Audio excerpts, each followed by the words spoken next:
اللہ تمہیں روزی یوں عطا فرمائیں گے جیسے کہ پرندے کو عطا فرماتے ہیں۔ سویرے اٹھتا ہے، خالی پیٹ ہوتا ہے، اور شام واپس ہو کر اپنا پیٹ بھر کے لاتا۔ کون سی فیکٹری، کون سا کارخانہ، کون سا ذخیرہ، کچھ کوئی نہیں۔ رات سویا، صبح کوئی نہیں پتا صبح کہاں سے ملے گا۔ اللہ پہ بھروسہ کر کے نکلتا ہے اور ہمیشہ پیٹ بھر کے واپس آتا ہے۔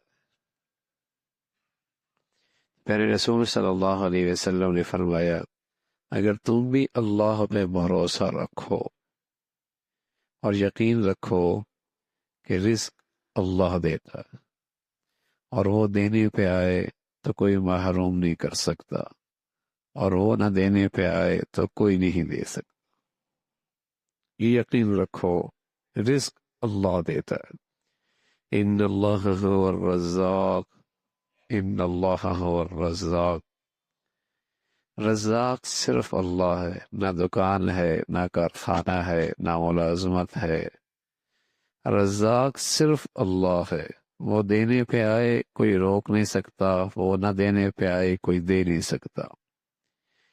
یہ یقین رکھ کے پھر اچھے انداز سے تدبیر کرو، کوشش کرو، اچھے انداز سے کوشش کرو۔ یہ بھی حکم ہے اللہ کا، اچھے انداز سے کوشش کرو۔ اللہ کے نبی صلی اللہ علیہ وسلم نے پرندے کی مثال دی ہے، وہ بھی آخر گھونسلے سے تو نکلتا ہے نا، یہ نہیں کہ گھونسلے میں بیٹھا ہوا ہے اور وہی اللہ دے رہا ہے۔ اللہ اس پہ دینے میں بھی قدرت ہے،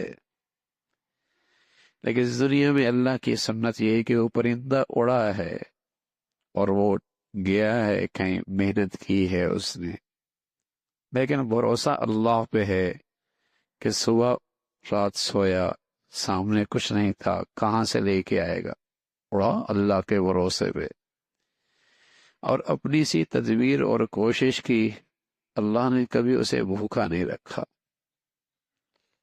تو فرمایا ہاں، اللہ پہ بھروسہ کرو، رزق اللہ دیتا ہے، اور وہ دینے پہ آئے تو کوئی نہیں روک سکتا، وہ روکنے پہ آئے کوئی نہیں دے سکتا۔ پھر اپنی سی کوشش کرو، اعتدال کے ساتھ، اچھے طریقے سے اللہ پہ بھروسہ کرتے ہوئے، تمہیں اللہ رزق عطا فرمائے۔